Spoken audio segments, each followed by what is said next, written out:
L'enquête menée du 2 au 8 décembre 2020 se base sur 2535 répondants, 533 à Bruxelles, 995 en Wallonie et 1007 en Flandre, soit un échantillon représentatif parmi les Belges de 18 ans et plus.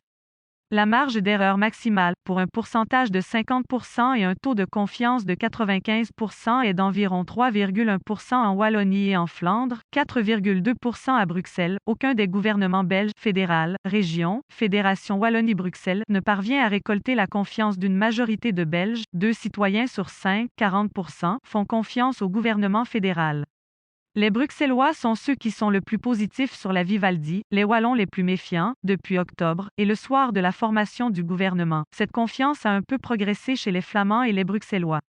Elle a baissé chez les Wallons. Le taux de confiance est similaire pour les 3 gouvernements régionaux, 43% de confiance des sondés envers l'exécutif bruxellois et flamand, 40% des Wallons vis-à-vis de leur gouvernement régional.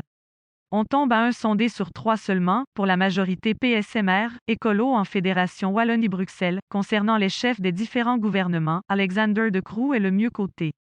Près de 6 Belges sur 10 ont confiance en lui. Il est le seul qui bénéficie d'une majorité de soutien.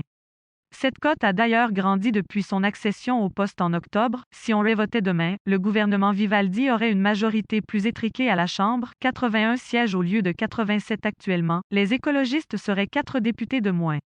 La famille centriste perdrait 2 parlementaires. Les libéraux en perdraient 1.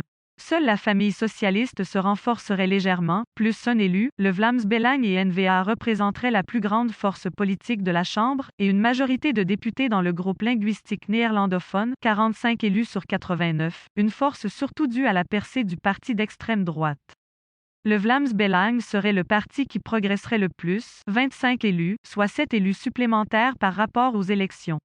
La N-VA de son côté, serait la formation parlementaire qui chuterait le plus, si on devait revoter ce dimanche, avec 5 élus de moins.